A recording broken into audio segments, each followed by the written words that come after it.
تو خیر رسول پاک علیہ الصلوۃ والسلام نے فرمایا یہ تین چیزیں ہیں، ان کو مذاق میں اگر کوئی کرے گا وہ حقیقت ہو جائے گی۔ اور اللہ فرماتے ہیں میری نشانیوں کا، میرے احکام کا مذاق نہ کرو۔ مذاق انسان اس وقت ہی کرتا ہے جب اس کے دل میں اس چیز کی عظمت نہ ہو۔ بھائی والد کا احترام کرتا ہے اس لیے کہ والد کا احترام اس لیے کرتا ہے کہ اس کے دل میں عظمت ہے۔ ماں کا احترام اس لیے کرتا ہے عظمت ہے۔ اگر والد کے ساتھ بدتمیزی کرتا ہے تو اس کا مطلب یہ ہے کہ اس کے دل کے اندر والد کی عظمت نہیں ہے، احترام نہیں ہے۔ تو اس کا معنی کیا ہے میرے بھائی کہ اس کے دل کے اندر، میرے بھائی کے دل کے اندر، ہمارے دل کے اندر اگر ہم نے کوئی شریعت کا ایسا عمل جو ثابت ہے اس کا مذاق اڑایا، مطلب ہمارے نگاہ کے اندر یہ حکم کیا ہے شریعت کا، اس کی کوئی ویلیو نہیں ہے۔ اور اللہ نے ایک جگہ سورہ طارق میں کیا فرماتے ہیں؟ وما هو بالهزل انه لقول فصل وما هو بالهزل، یہ فیصلہ کرنے والا کلام ہے قرآن کریم، یہ کوئی مذاق نہیں ہے۔ انہم یکیدون کیدا، ٹھیک ہے پھر یہ تدبیریں کر رہا ہے تو وہ عقید کیدا، میں بھی تدبیریں کرتا ہوں ان کو تباہ کرنے کی۔ آپ علیہ الصلوۃ والسلام دیکھیں سنت طریقہ کیا ہے کھانا کھانے کا، مختلف سنتیں ہیں، اس میں سے ایک سنت میں عرض کر رہا ہوں اس لیے کہ ساری سنتیں تو نہیں ایک مجلس میں بیان ہو سکتی ہیں۔ سیدھے ہاتھ سے کھانا کھائے، کھانا سیدھے ہاتھ سے کھائے، الٹے ہاتھ سے نہ کھائے، پانی سیدھے ہاتھ سے پیے۔ چلے اسی کے بیچ میں ایک مسئلہ بھی سن لیں۔ بعض لوگ کیا کرتے ہیں کھانا کھا رہے ہوتے ہیں نا، خصوصاً چاول کھائے اور چاول کے دانے الٹے ہاتھ میں گرے، اس الٹے ہاتھ میں جو گرے ہوئے دانے ہیں وہ کہ الٹے ہاتھ سے ہی منہ میں پھانک لیتے ہیں، یہ الٹے ہاتھ سے کھانا ہوا۔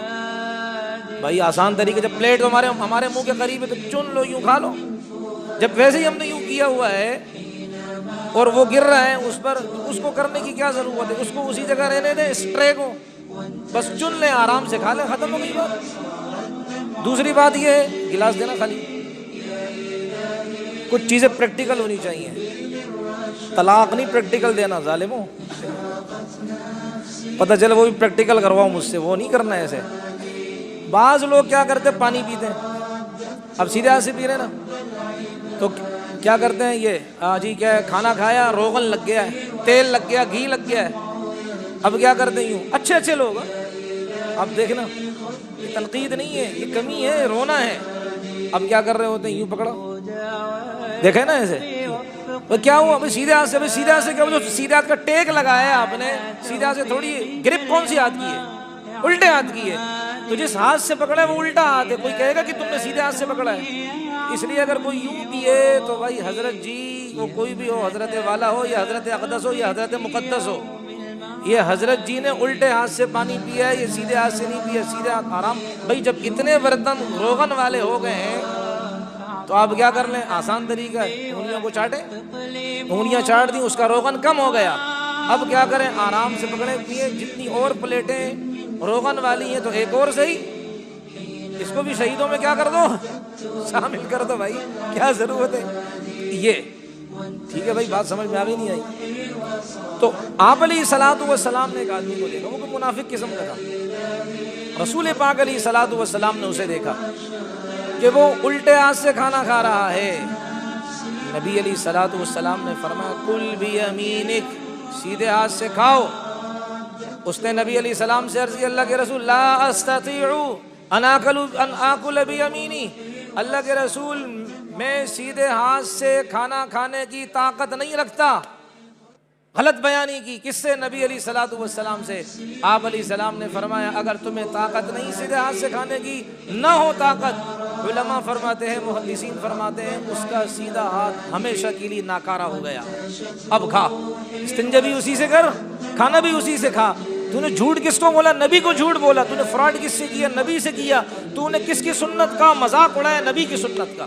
اس لیے اللہ فرماتے ہیں وَلَا تَتَّخِذُوا آیَاتِ اللَّهِ هُزُوًا، میرے احکام کا مذاق نہ اڑاؤ، میں بڑی طاقت والی ذات ہوں، تو میرا حکم کیا اہمیت کا حامل ہے۔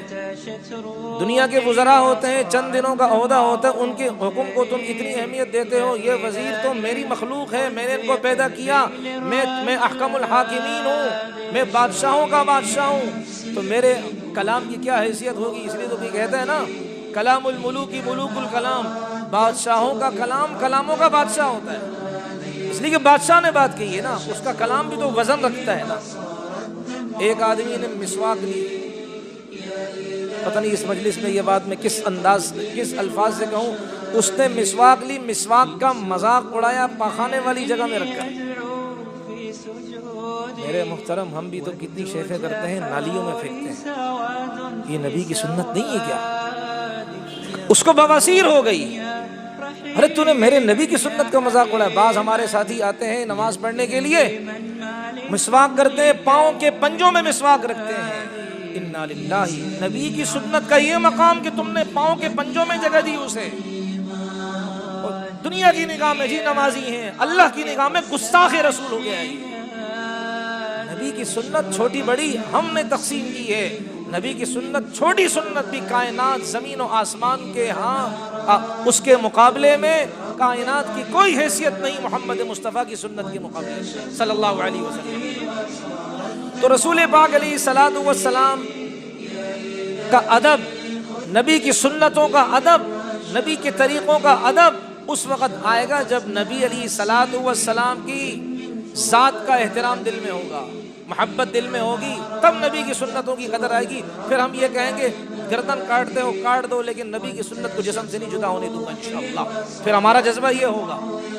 تو پہلی بات، نبی علیہ الصلوۃ والسلام کی عظمت دل کے اندر ہو۔ قرآن کریم میں اللہ فرماتے ہیں انا ارسلناک شاہدا ومبشرا ونذیرا، اے اللہ، اے رسول، ہم نے آپ کو گواہ بنایا ہے، خوشخبری دینے والا بنایا ہے، ڈرانے والا بنایا ہے۔ اور پھر آگے لوگوں سے کیا کہا اللہ تبارک و تعالیٰ نے کہ تم لوگ لتؤمنوا باللہ ورسولہ وتعزروہ وتوقروہ، کہ تم اللہ پر ایمان لاؤ، اللہ کے رسول پر ایمان لاؤ، اللہ کے رسول کے ساتھ تعاون کرو، اللہ کے رسول کی عظمت دل میں رکھو۔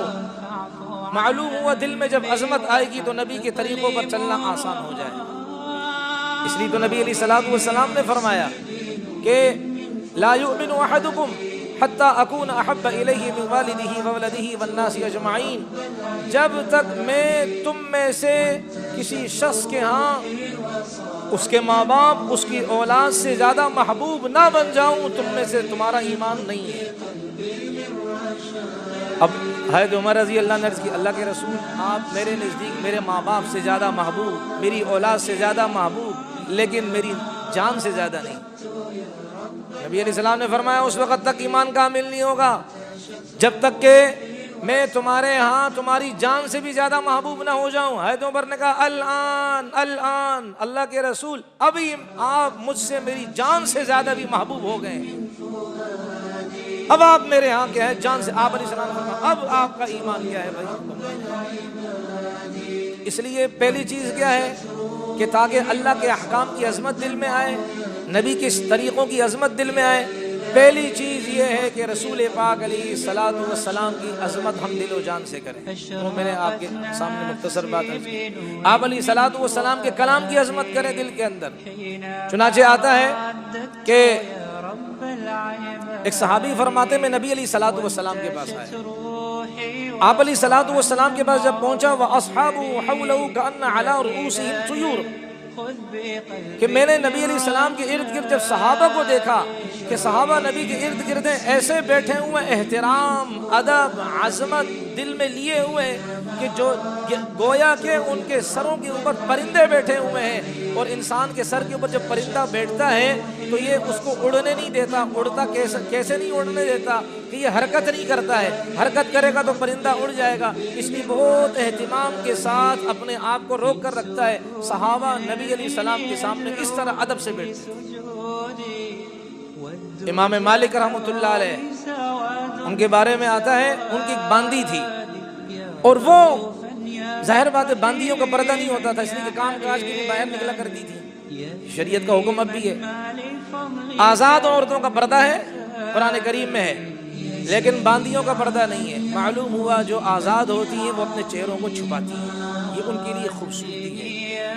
امام مالک رحمۃ اللہ علیہ اب جب کوئی سوال کرنے آتا تو امام مالک رحمۃ اللہ علیہ اپنی لونڈی کو بھیجتے، اپنی باندی کو بھیجتے کہ جاؤ بھائی یہ سوال کوئی شریعت کا مسئلہ پوچھنے آیا ہے، آپ چلے جائیں، جو مسئلہ بھی ہو آپ کو بتا دیں گے، آپ مجھے بتا دیں، اس لیے کہ میں دین کا کام کر رہا ہوں، تصنیف کا کام کر رہا ہوں، لکھنے کا کام کر رہا ہوں، حدیث پر تحقیق کر رہا ہوں۔